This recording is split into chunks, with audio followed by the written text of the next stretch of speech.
에스더 2장 24절입니다. 유다 사람의 원수 아갑의 자손 함므다다의 아들 하만은 유다 사람들을 죽여 없애려고 주사 위에 일종인 부르를 던져서 유다 사람들을 다 없앨락을 받았으나 에스더가 그 음모를 왕 앞에 말하니 왕은 하만이 유다 사람을 해치려고 꾸민 악한 흉계가 하만 자신에게 돌아가도록 하고 하만뿐만 아니라 그의 모든 아들까지도 장대에 매달도록 글로 써서 조서를 내렸다. 그래서 주사위의 일종인 부르라는 말을 따라 그 두 날을 불러서 부림이라고 하였다. 이 모든 사건은 유다 사람 스스로가 직접 보고 겪은 것이며 모르드게의 글에도 적혀 있는 것이다. 그래서 그들은 이 두 날을 그들과 자손과 그들에게 귀하하는 모든 사람이 해마다 정해진 때 글에 적혀 있는 대로 반드시 지켜야 하는 명절로 삼았다. 이 두 날은 유다 사람이면 어느 지방 어느 성읍에 살든지 모든 집안마다 대대로 기억하고 지켜야 하는 날이다. 이틀 동안 계속되는 부림절은 유다 사람들로서는 걸을 수 없는 명절이 되고 자손에게도 잊어서는 안 되는 날이 되었다.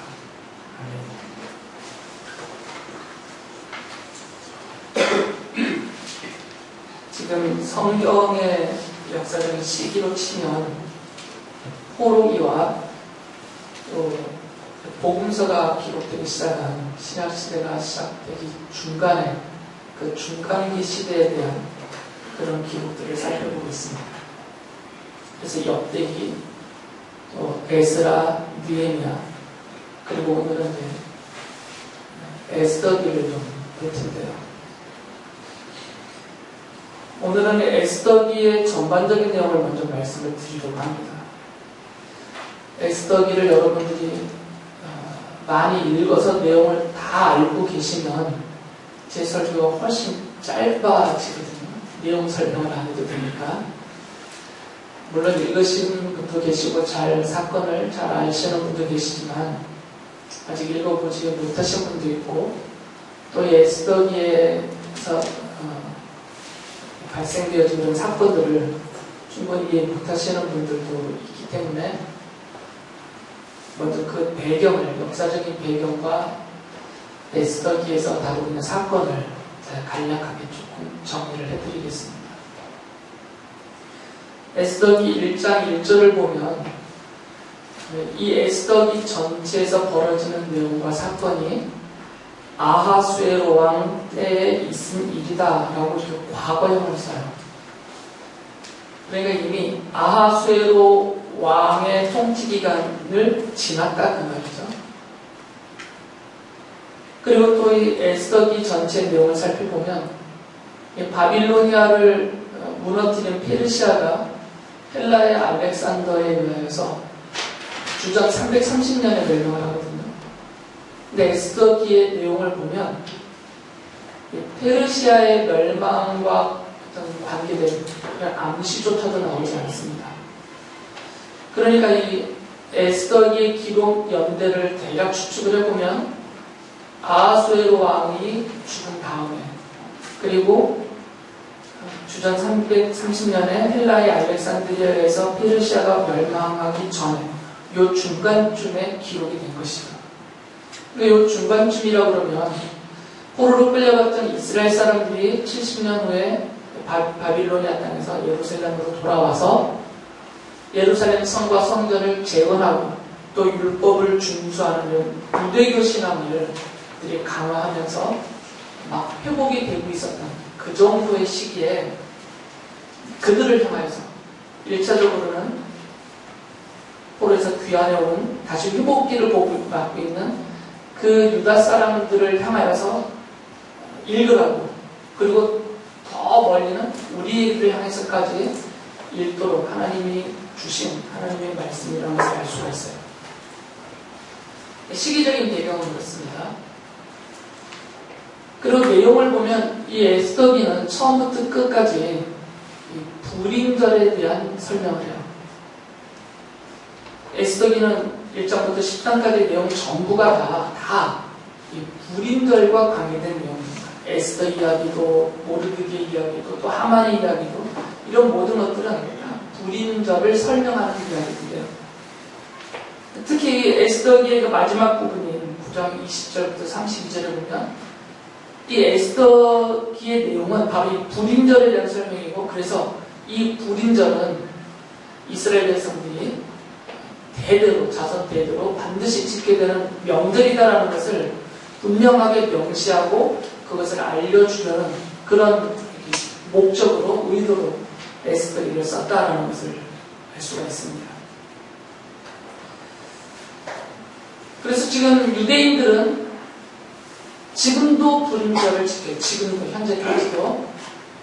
이 불임절은 유대인들이 쓰는 달력은 음력을 사용하기 때문에 우리가 지금 쓰는 이 서양력, 그레고리역이라고 부르는 이 서양력은 좀 왔다 갔다 해요. 대체로 2월 말에서 3월 초에 이 불임절이 있습니다. 이틀 동안. 금년 2017년은 3월 12일에서 13일이 불임절이에요. 약간 유동적입니다. 음력을 사용하기 때문에. 그래서 이 불임절을 어떻게 지키는지는 그 기본적인 양식이 딱 정해져 있어요. 이 에스더기에서 나오는 그 내용을 거의 그대로 따라합니다. 이것이 좀 확대되긴 했지만, 그래서 이 불임절이라는 명절은 모세 오경에 나오는 그 율법이죠. 그 율법에서 정해놓은 이스라엘 사람들의 명절이 있어요. 이것은 종교적인 명절이에요. 제의적인 명절이라고 부르죠. 왜 제의적이라고 그러냐면 이 명절 때에 제사를 지내기 때문이에요. 그래서 뭐 6월절이라든지 초막절이라든지 뭐 이런 것들, 이런 절기들은, 맥주절이나 이런 절기들은 제사와 관계되어 있기 때문에 제의적 또는 종교적 명절이라고 부릅니다. 그런데 이 불임절은 제의적인 명절이 아니에요.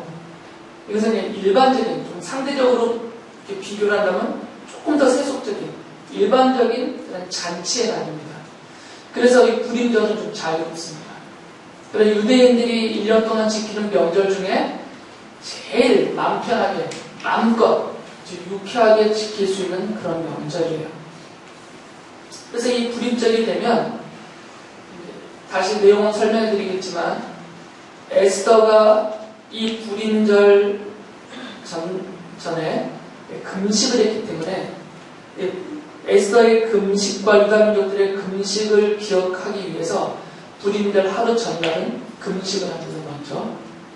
그리고 불임절 당일이 되면 이제 그때부터 이틀 동안 잔치가 벌어지죠. 그래서 불임절이 시작이 되면 유대인들은 회당에 모입니다. 유대인들은 회당에 모여서 거기서 에스더기를 낭독을 해요. 에스더기를 낭독하다가 여러분이 에스더기를 읽어보면 하만이라는 이름이 자주 나오거든요. 이 하만이라는 이름이 나오면 나무로 만들어서 막 돌리면 네모난 뭐 이렇게 막 돌아가 소리가 요란하게 나는 게 있거든요. 그걸 그레거라고 하는데, 하만이라는 이름이 나오면 이걸 막 돌려요. 그래서 그 하만이라는 이름이 들리지 않도록 그렇게 에스더기를 낭독을 하죠. 그리고 또 이제 가정에서는 좀 만찬을 준비해서 온 가족이 푸짐하고 맛있는 음식을 먹습니다. 그리고 특별히 불임절이 되면 꼭 만들어 먹는 것이 있어요. 그게 하마타센이라고 부르는 삼각형으로 된 과자예요. 삼각형으로 밀가루를 부숴서 과자를 넣고 그 안에다가 과일이라든지 젤리라든지 다 나물 그 안에다 넣어요. 그래서 이런 과자를 만들어서 꼭 먹습니다. 그 의미는 하만이 아하수에로 왕에게 유대인을 몰살시키라는 조서를 받아낼 때 금 1만 달란트를 왕에게 내거든요. 뇌물로. 그래서 그거 치면 안 돼요. 그래서 그것을 상징하기 위해서 하만의 주머니라고 불리워지는 그 과자를 만들어서 먹습니다. 한번 잠깐 보세요.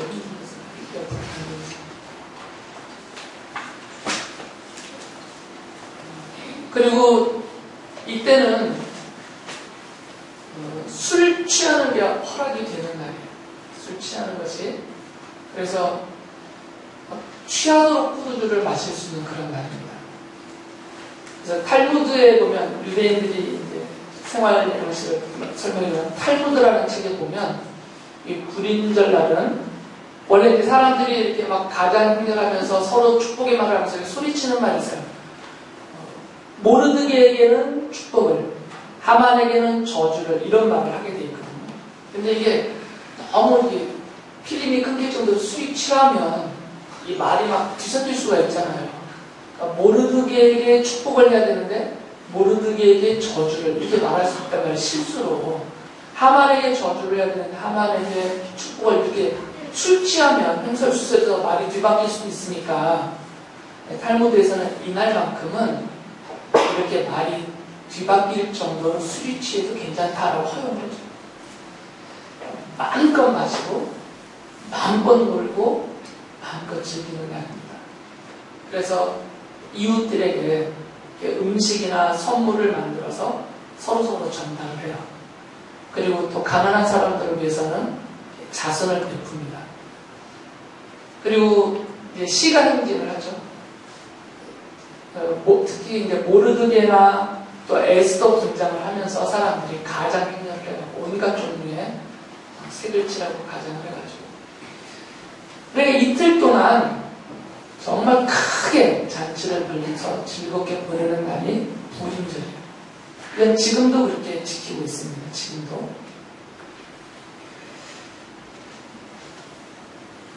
그리고 이 에스더기는 바로 이 불임절이 어떤 날인지를, 불임절의 역사적 배경과 불임절의 유래, 이런 것들을 쭉 설명을 해주는 책이고요. 그리고 불임절은 어떻게 지켜라, 그런 내용들이 이 안에 담겨있는 책입니다. 에스더기에 대한 일반적인 개론을 제가 간단하게 말씀을 드린 것이고요. 그럼 이 에스더기에서 말하고 있는 이 불임절이라는 사건이 뭔지를 아셔야 되겠죠. 불임절이라는 사건, 에스더기에서 제일 강조하고 있는, 아까 이 불임절을 기록하고 있는 에스더기는 페르시아의 어떤 황제 때 있었던 일이라고 쓰여있죠. 1장 1절을 보면 아하수에로라고 그러죠. 이 아하수에로는 세계사, 세계의 역사에서는 크세르 크세스 1세라고 불려요. 크세르 크세스라는 말은 그리스어예요. 그리스어로 말하는 거고, 아하수에로는 아람어를 히브리어로 발음하는 겁니다. 아람어를. 그러니까 같은 사람이에요. 근데 우리말 성경에는 그리스어를 따지 않고 히브리어를, 또 아람어 히브리어를 그대로 번역했기 때문에 그 발음을 그대로 따서 비슷하게 아하수에로라는 이름으로 그대로 쓴 것이죠. 이 크세르 크세스는 유명한 사람입니다. 영화에 등장을 했어요. 예전에 개봉한 300이라는 영화가 있었습니다. 보신 분들 계세요? 스파르타의 전사 300명이 100만 대군을 이끌고 온 페르시아의 대군과 싸우죠. 그 내용을 만든 그 영화입니다. 거기에 그 100만 대군을 이끌고 와서 거기를 통과하고 나중에 그리스를 정복하게 되는, 그리스 일부죠. 정복하는 왕이 바로 이 크세르 크세스예요. 이 크세르 크세스는 페르시아의 그 왕조를 보면 바빌로니아를 무너뜨리고 세계를, 그 당시 세계의 중심이죠. 거기를 정복하고 세운 나라가 페르시아인데 그 왕이 키루스 2세라는, 우리말 성경은 고레스라는 키루스 2세예요. 고레스 대왕입니다. 고레스가 죽은 다음에 뒤를 이어서 왕에 오른 사람이 캄비세스 2세라는 사람이에요. 그리고 이 사람이 죽은 다음에 그 다음에 왕이 된 사람이 다리오라는, 우리말 성경에는 다리오 왕이라고 하죠. 다니엘서를 보면 그 다리오라고 불려지는 다리우스입니다. 그리고 다리우스, 그가 죽은 다음에 왕이 된 사람이 이 아하수에라. 그러니까 고레스, 캄비세스 2세, 다리우스, 크세르 크세스, 그러니까 아하수에라. 이 정도 됩니다. 그리고 이 아하수에로 다음에 그 시기가 지난 다음에 에스라가 2차 포로 귀환을 하죠. 고레스 때 1차 귀환을 하고 그 중간 시에요.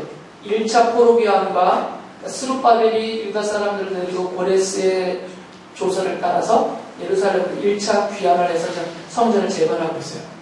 그리고 나중에 에스라가 두 번째로 사람들을 데리고 2차 귀환을 하는데 그 1차 귀환과 2차 귀환 사이 그 중간에 아하수에로가 있고요. 셀렉세스가 그때 이 벌어진 사건이다라는 것이죠. 시기적으로 그렇습니다. 근데 이 내용을 보면 여러분이 직접 읽으시면 무슨 한 편의 드라마처럼 이렇게 쭉 펼쳐져요. 내용이 처음부터 끝까지 쫙 펼쳐지는데 근데 짧게 제가 대략 추려서 사건을 말씀드리면 이 아하수에로가 당시 전 세계죠. 거기를 다 그러니까 인도의 동쪽부터 시작을 해서 지금 이란, 이라크 그 지역 다 거쳐서 아프리카로 넘어가서 이집트도 정복하고 그 다음에 터키를 넘어서서 그리스 북부까지 점령하는 대제국이에요. 페르시아. 그 엄청난 제국을 형성하고 더 이상 뭐 부러울 것이 없는 그런 지경에 있는 이 아하수에로가 잔치를 벌였죠. 거의 6개월간 잔치를 벌였다고 하는데 그 잔치를 벌이다가 아하수에로가 자기의 신하들 앞에서 자기의 부인인 왕후였죠. 자기의 부인의 미모를 자랑하고 싶어했어요. 그 제국 내에서 최고로 아름다운 여인이었던 것 같아요. 이름이 뭔지 아시죠? 와스디예요. 그래서 와스디라는 이름으로 많은 제품들이 지금 나와 있어요. 여성분들은 알죠? 화장품, 옷 몰라요? 내가 알지. 그렇게 최고의 중국으로 치면 뭐 양귀비 같은 그런 미모였나 봐요. 어쨌든 그래서 이 와스디의 미모를 자랑하고 싶어서 이제 왕이 명령을 했죠. 가서 왕후를 나오게 해라. 근데 이 와스디가 도대체 무슨 생각을 했는지 안 나와 버렸어요.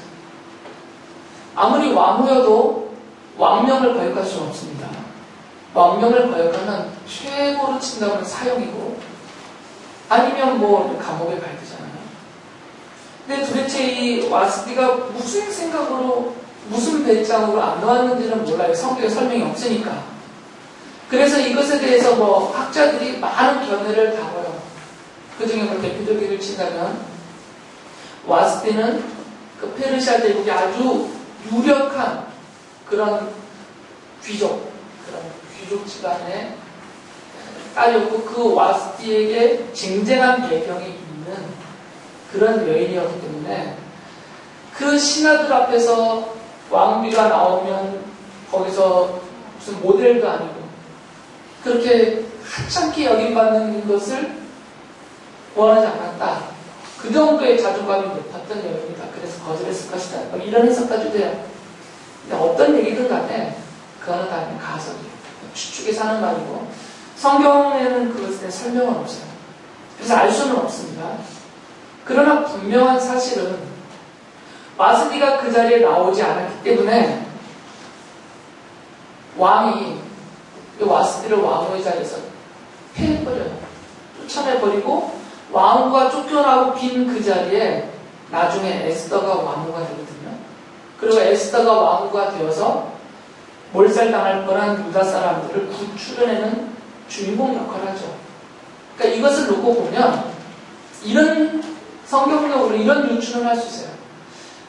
와스디가 어떤 생각으로 왕의 명령을 거역했던 간에 하나님은 분명히 와스디가 그 자리에 나오는 것을 어떤 형태로든 막으신 것이고 그리고 와스디가 왕후의 자리에서 쫓겨나서 에스더가 그 자리에 올라가게 하신 분이 하나님이기 때문에 이 모든 일은 결국은 하나님의 의지가 그 뜻으로 개입한 것이다라고 볼 수가 있는 어떤 방식이었는지는 알 수 없어요. 그 설명을 안 하니까. 그러니까 이것에 대해서는 뭐 크게 궁금해하지 않아도 됩니다. 도대체 와스디가 무슨 생각을 했을까? 성경에 답이 안 나온 곳은 찾아보면 헛수고가 되고 이상한 말만 늘어나니까요. 왜 이것을 또 짐작할 수 있냐면 나중에 왕후가 되는 에스더에게는 사촌 오빠가 한 명 있었습니다. 아버지가 일찍 죽었기 때문에 그 사촌 오빠가 아버지처럼 에스더의 후견이 되어서 에스더를 키우는데 그 사람의 이름이 모르드게예요. 나중에 이 모르드게가 왕후의 자리에 올라있는 에스더에게 지금 하만이 유대 민족을 몰살시키려고 하기 때문에 이 우리 민족을 구출할 사람은 너밖에 없다 하면서 이런 말을 해요. 에스더기 4장 14절을 보면 왕후께서 이처럼 왕후의 자리에 오르신 것이 바로 이런 일 때문인지를 누가 합니까? 이거는 질문이 아니라 바로 이런 일 때문에 이런 일은 유다 민족이 몰살당하고 여기서 살아가야 되는 이런 일, 이 일을 위해서 하나님이 에스더 당신을 왕후의 자리에 올리신 것이다라고 모르드게는 그렇게 생각을 하고 있어요. 그렇게 믿고 있는 거죠. 안 그러면 에스더가 그 자리에 어떻게 올라가겠어요? 포로로 끌려간 유다인인데. 그러니까 이것을 종합하면 아하수에로가 잔치를 벌리고 와스티를 불렀을 때 와스티가 그것을 거역하게 된 이런 모든 일들, 그리고 후에 에스더가 왕으로 간택을 받은 이런 일들은 유다 민족을 살리기 위한 하나님의 섭리와 준비였다라고 볼 수가 있는 거죠. 에스더기는 그렇게 말을 하고 있어요. 그래서 이것이 1막의 끝입니다. 1막. 에스더가 왕후가 되는 사건이에요. 에스더가 왕후가 되는 것도 여기 에스더에게 다 기록이 되어 있어요. 이제 왕후의 자리에서 와스디를 쫓아냈죠.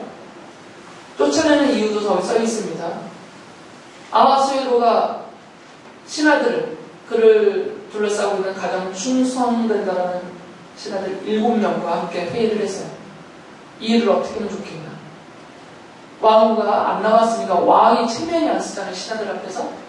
그럴 때 그 신하들이 이런 말을 합니다. 이것은 지금 왕과 왕후의 문제가 아닙니다. 왕후가 왕의 명령을 거역을 했다면 그 왕후는 지금 페르시아 전역에 있는 모든 부녀들의 우두머리 깨겠네요. 집집마다 아내들이 남편 말을 듣겠냐는 것이죠. 야, 왕후도 왕의 명령을 거역하는데 너 뭐냐 이러면서 거역할 수 있다는 거죠. 그러면 가정의 질서도 깨지고 사회 질서도 깨지고 나라에 큰 문제가 생깁니다.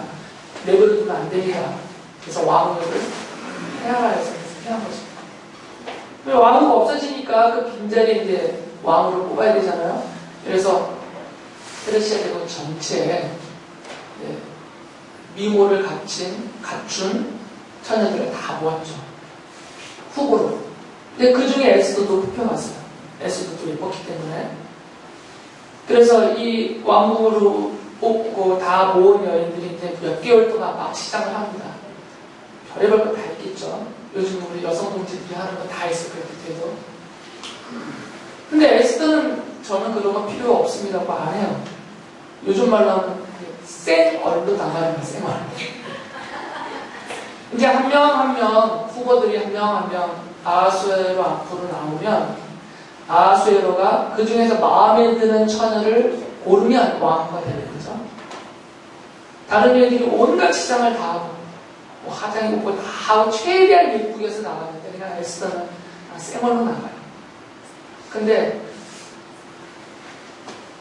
이쁘면 얼마나 이쁘겠어요. 아무리 쌩얼이어도 꾸민 것보다는 안 이쁘겠죠. 전 세계에서 여인들 다 뽑았습니다. 그런데 어쨌든 아하수에로가 에스더를 보고 마음이 혹했죠. 그래서 이 여인을 내 아내로 삼겠다고 뽑았어요. 아마 그 과정에도 하나님의 관여하심이 계셨겠죠. 그 과정에도 하나님이 아하수에로의 마음을 주장을 해서 에스더를 향한 마음을 열어주셨을 것이에요. 그러니까 에스더를 뽑았겠죠. 그래서 에스더가 왕후가 되는 거예요. 그래서 이게 1막의 끝이에요. 그리고 이제 2막이 시작이 됩니다. 2막의 주인공은 하만이라는 사람입니다. 이 하만에 대해서 에스더기에서는 아각 사람 함무다다의 아들 하만 이렇게 불러요. 아각 사람 함무다다의 아들 하만 이렇게 부르죠. 이 하만이 지금으로 치면 총리 자리에 오르죠. 아하수에로가 하만을 총애하고 그를 신임해서 모든 신하들의 제일 위에다 세워요. 왕 바로 밑에 2인자가 된 거죠. 그래서 이제 하만이 엄청난 실권을 지녔는데, 그래서 왕이 왕명을 내렸어요. 이 하만이 왕궁을 출입할 때 그 앞에 모든 신하와 백성들은 다 꿇어 엎드려 절을 하라. 아예 왕이 명령을 내렸어요. 그만큼 하만을 신임하고 높였단 말이죠. 그래서 하만이 왕궁을 들어가고 나올 때 모든 사람들이 꿇어 엎드려 그에게 절을 했어요. 그런데 한 사람, 딱 한 사람만 절하지 않았습니다. 그 사람이 누구라고요? 모르드게예요. 네, 에스더의 사촌 오빠고 후견인 모르드게만 절하지 않는 거죠. 그러니까 주변에 있는 동료들이 모르드게에게 자꾸 권하죠. 이거 왕명이다. 왕명을 거역하면 죽는다. 그러니까 하만에게 절을 해라고. 근데 모르드게가 끝까지 거절을 하죠. 그러면서 스스로 이렇게 밝혀요. 나는 유다 사람이다. 나는 유다 사람이기 때문에 저 하만에게 절하지 못한다라고 말해요. 어떤 성경학자들은 모르드게가 왜 왕명을 거역하면 죽거든요. 큰 벌을 같은데 죽음을 감수하면서도 왕명을 거역하고 하만에게 절을 하지 않았는가? 그것에 대한 설명을 우상 숭배를 하지 않는 율법 때문에 율법을 지키려고 했다. 이런 설명도 하시는 분들도 있는데 그건 아닌 것 같아요. 왜 그러냐면 나중에 하만이 죽고 하만의 자리에 아하수에로가 모르드게를 올리거든요.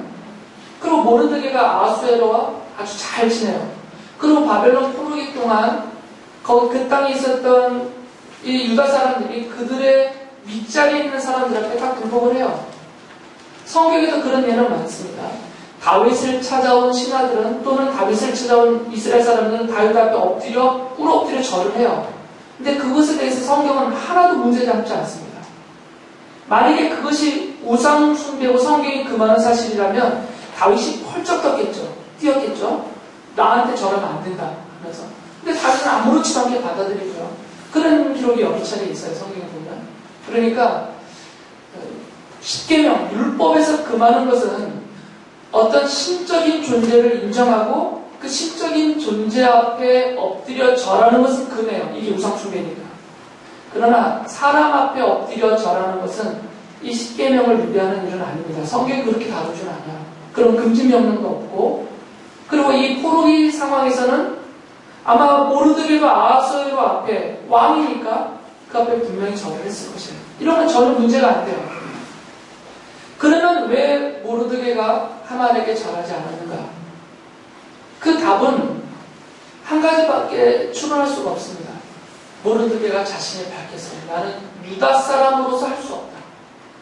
그러니까 유다 사람이라는 어떤 민족적인 특질, 유다 사람으로서 특별한 이유가 있단 말이죠. 하만에게 절하지 않아.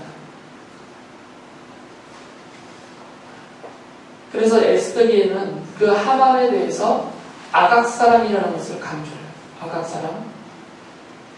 성경에는 이 아각 사람이 그 앞에, 아각이라는 이름이 그 앞에 나옵니다. 사무엘기에 보면 나와요. 사무엘기에 보면 이 아각이라는 사람이 누구냐면 아말렉의 왕이에요. 하나님이 사울에게 아말렉을 멸절시켜라. 완전히 싹 죽여 없애라고 했어요. 근데 사울이 쳐들어가서 하나님이 그를 도와서 아말렉을 이기게 합니다. 근데 거기서 아말렉의 왕이 아각을 사로잡아와요. 그때 등장하는 사람이 아각입니다. 그러니까 아각은 아말렉의 왕이에요. 근데 이 아말렉은 누구냐면 그 조상을 쭉 거슬러 올라가면 아말렉의 조상은 에서입니다. 에서가 누구예요? 야곱의 쌍둥이 형입니다. 아브라함 이삭을 낳고 이삭이 야곱과 에서라는 쌍둥이를 낳는데 그 야곱의 쌍둥이 형이 에서입니다. 에서가 야곱을 죽이려고 했죠. 자기를 속였다고 해서. 그래서 야곱이 에서를 피해서 20년 동안이나 외삼촌 라반의 집에 가서 종살이를 하다 와요. 그러니까 에서는 야곱과 대립을 했죠. 야곱을 죽이려고 했던. 그런데 이 야곱이 누구냐면 바로 이스라엘이죠. 야곱의 자손들이 이스라엘 민족이 되니까 그리고 이 에서의 후손이 중에 한 줄기인 아말렉이, 이 아말렉이라는 나라가 이스라엘을 끝없이 괴롭힙니다. 이집트에서 종살이 하다가 이제 구출을 받아서 하나님의 구원하심을 받아서 거기서 나오죠. 그래서 가나안 땅으로 지나가는 광야에서 아말렉이 이스라엘을 치죠. 이스라엘을 공격해서 이스라엘과 큰 전쟁을 합니다. 물론 하나님의 손에 의해서 이기지만 그때 하나님께서 모세를 통해서 이런 선언을 하세요. 뭐라고 그러셨냐면 내가 이 땅에서 이 아말렉의 이름을 완전히 사람들의 기억부터 완전히 지워버리겠다. 그러니까 아말렉에 대한 하나님의 어떤 심판과 형벌을 하나님이 선언을 하세요. 출애굽기에서. 그 이 사건 이후에도 아말렉은 이스라엘 사람들이 가나안 땅에 정착한 이후에도 계속해서 주변의 다른 민족들과 연합해서 계속해서 이 이스라엘을 침략하고 노략하고 괴롭혔던 아주 대대로 이스라엘의 조상인 야곱부터 시작해서 대대로 이스라엘을 괴롭힌 대결했던 그런 이스라엘의 원수의 대명사로 사용돼요. 에서는 야곱의 개인적인 대명사가 됐죠. 대결. 그리고 민족적으로는 이스라엘의 원수의 대명사로 이 아말렉의 성경에서 쓰여집니다. 그 아말렉의 왕이 아각이었어요. 그래서 이 아각 사람이라는 이 표현을 쓸 때 보통은 바로 그 아말렉의 왕인 아각의 후손일 것이다 라고 추측을 해요. 근데 이것은 명확치는 않습니다. 사실 이 하만이 그 아말렉의 왕이었던 아각의 정말 혈통적인 후손이었는지는 정확치 않아요. 그것은 여러분이 글자만 똑같다고 아각이라는 글자만 똑같다고 반드시 그렇게 여겨지면 안 되거든요. 성경은 아각이라는 지명도 있기 때문에 어떤 지역 사람 출신을 말할 수도 있기 때문에 그렇진 않아요. 이것은 알 수가 없습니다. 정말 아각의 후손인지 아닌지는. 그럼에도 불구하고 에스더기를 쓴 이 기자는, 에스더기를 기록하신 이분은 분명히 염두에 두는 것이 있습니다. 이 불임절이라는 사건 전체를 놓고 본다면 이미 이루어진 사건에 대한 기록이기 때문에 이 불임절이라는 사건은 유다 민족 전체를 몰살시키려고 하는 그 아말이 대표하고 있는 그 세력과 이 유다 민족의 대립과 대결이고, 여기에서 유다 민족을 죽음의 위협에서 건져내신 하나님의 구원을 설명하는 게 불임절이고 에스더이기 때문에 이 유다 민족을 몰살시키려고 했던 그 하만의 세력은 역사적으로 거슬러 보면 이스라엘을 죽이려고 하고 계속해서 침략하고 괴롭히는 그런 대표적인 원수의 세력인 아말렉과 비교하면 그렇게 비교가 된다는 것입니다. 그래서 이 하만이 정말 아말렉의 왕인 아각의 후손이든 아니면 그런 어떤 의미를 부여해서 이 하만을 아말렉의 우두머리격으로, 그 하만의 세력을 이스라엘의 원수인 아말렉 전체 세력으로 비유적으로 썼던 간에 의미는 같다는 겁니다. 의미는. 그래서 아각 사람 하만이라는 표현을 쓴 거죠. 그래서 이 하만이 자기 앞에 절하지 않는 딱 한 사람을 보고 도대체 저놈이 누군가 알아봤어요. 그랬더니 모르드게가 스스로 나는 유다 사람이기 때문에 하만에게 절하지 못한다라고 말을 한 것을 그의 동료들이 하만에게 말했죠. 그러니까 하만이 그것을 듣고 정상적이라면 모르드게나 좀 더 나가봤자 모르드게 가족들만 죽여야 되잖아요. 복수를 하려면. 그런데 하만의 생각은 모르드게 한 명이 아니라 그가 유다 사람이라는 것을 알고 유다 사람 전체를 몰살시키려고 해요. 이런 하만의 결정도 보면 모르드게가 하만에게 절하지 않은 어떤 민족적인 이유가 있듯이 하만이 그걸 빌미로 해서 유다 민족 전체를 몰살시키려는 계획을 세운 것을 보면 하만도 그런 어떤 민족적인 이유가 있다 이것이죠. 그래서 아말렉과 연결을 시키는 거죠. 그래서 하만이 그 뇌물을 바치고 아하수엘에게 왕의 조서를 받아내죠. 유다 민족이라고 말하지 않고 왕이 다스리는 이 나라에 반역하는 무리들이 있다. 이들을 내버려두면 큰일 난다. 이들을 없애야 된다라고 호득이고 또 금 1만 달란트를 바치면서 뇌물을 바치면서 왕명을 받아내서 이들을 죽이려고 합니다. 그런데 한 날짜를 정하죠. 그리고 그 날에 페르시아 제국 전역에 흩어져 있는 유대인들은 다 죽여라. 이렇게 왕명을 내려서 아예 곳곳에다가. 그리고 그 날을 정할 때 주사위의 일종입니다. 부르를 던져서 날짜를 택했어요. 어떤 날짜를 결정할 때 그 당시에 관습으로 날짜를 정할 때 쓰는 방법 중에 하나가 부르를 사용하는 겁니다. 주사위 일종이에요.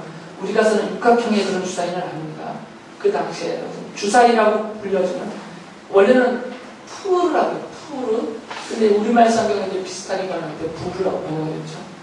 그래서 날짜를 정해놓고 왕의 조서를 전국에 보냈어요. 그 날이 되면 다 죽여라. 그래서 유다 민족들이 난리가 났죠. 날이 다가오면 다 죽으니까. 그래서 모르드게가 그 당시에 왕으로 이미 앉아있는 에스더에게 이 모든 사실을 다 알려줍니다. 그리고 아까 제가 읽어드린 말씀처럼 에스더 네가 아수에로 왕에게 나가서 이 모든 사실을 억울한 사정을 밝히고 우리 민족을 살려내라 라고 부탁을 해요. 그래서 에스더가 죽음을 무릅쓰고 나가죠. 그 왕실의 법도에서 왕이 부르지 않는데 왕 앞에 누가 다가오면 그 사람은 죽습니다. 암살자일 수도 있으니까. 그런데 오는 그를 향해서 왕의 권위를 상징하는 그 금으로 된 금호를 이렇게 주면, 그에게 대거나 주면 그는 살아나는 거죠. 근데 누가 올 때 왕이 가만히 있으면 주변에 있는 호위무사가 가서 목을 치는 거죠. 도끼를 들고서 있는. 모르드게 얘기를 듣고 에스더가 말하기를 저 왕이 나를 찾지 않은 지 한참이 됐습니다. 왕이 나를 부르지 않는데 내가 왕 앞에 나가면 죽을 수도 있습니다. 하지만 만약에 죽게 되면 내가 죽겠습니다. 우리 민족을 위해서 내가 왕 앞에 나가겠습니다. 나와요. 오랜만에 나온 에스더를 보고 아수아에로가 금을 되죠. 그래서 살아요. 죽죠. 그리고 이제 에스더가 하만의 이런 모든 계략을 다 밝혀내고 아수에로에게 다 설명을 하고 그 내용들은 에스더기에 있어요. 그래서 결국은 하만의 계략과 이걸 완전히 뒤집어서 하만이 불을 던져서 정한 유대인을 몰살시키려고 하는 바로 그 날에 오히려 반대로 뒤집어서 왕의 칙령을 반포해서 하만과 그의 아들들을 포함해서 유다인들의 원수는 그때 다 죽여라 라고 왕명을 해요. 그래서 하만이 정해놨던 바로 그날 이틀 동안 유다 사람들의 원수들을 다 죽입니다. 그 사건이 바로 불임절 사건이에요. 왜 불임이라고 했냐면 이 부르는 단수예요. 푸르는 단수, 주사위의 단수. 근데 이틀 동안 이 일이 벌어졌기 때문에 복수형으로 써서 푸림, 우리말로 불임 이렇게 바꿔보죠. 그래서 불임절이라는 명절을 정합니다. 그래서 에스더와 모르드게가 그것을 글로 써서 모든 유다 민족에게 공포를 했어요. 그게 아까 제가 읽어드린 성경 본문의 내용입니다. 그래서 유다 사람들은, 그리고 유다 사람들의 자손들은, 그리고 이후에 유다 사람들로 편입되게 되는 모든 사람들은 대대로 이 불임절을 지켜라, 이 날을 기억하고 이 날을 지켜라 라고 그것을 아주 공포를 했고요. 그래서 그 이후로 불임절을 지금까지 지켜오고 있다. 이것이 에스더기의 전체 내용입니다. 오늘은 내용밖에 설명을 못 드렸어요. 그 의미에 대해서는 다음 주에 자세히 더 말씀을 드릴 텐데 한 가지만 결론을 말씀드리면 이 불임절은 지금 포로기에서 돌아온 이스라엘 사람들에게, 포로기에 아직 있는 그 땅에 있는 사람들과 돌아온 사람들에게는 약속의 징표입니다.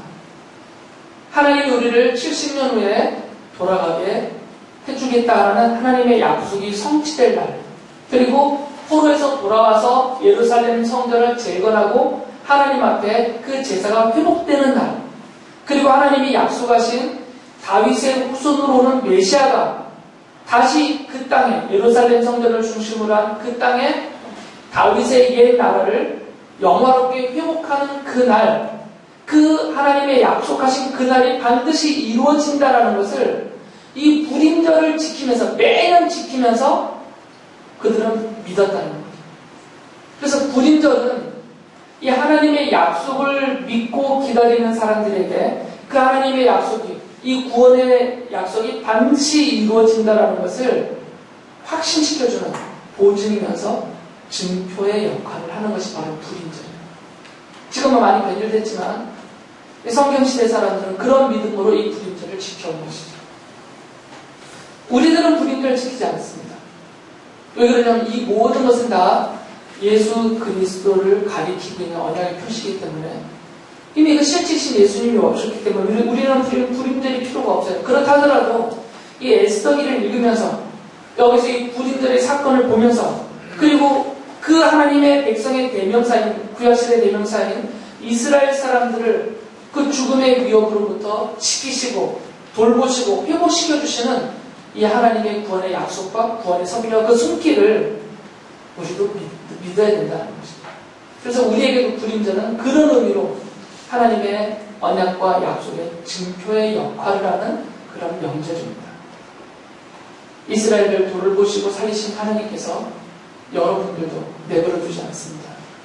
하반과 같은 이 세상과 또 죄와 그 뒤에 배후에서 모든 것을 조작하고 있는 사탄의 세력과 그로부터 우리에게 다가오는 이런 고난과 비참함과 심지어는 죽음의 위험 이런 것들로부터 하나님의 자녀된 우리들을 하나님은 약속하신 대로 지켜주실 것이고 보호하시고 또 이끌어주시고 그 구원의 날을 누리게 하십니다. 그 약속을 믿으시면서 하나님을 신뢰하고 하나님의 손에 붙들려 있는 내 인생을 진지하게 감사하면서 믿음으로 섬기며 살아가는 여러분들 되시기 바랍니다.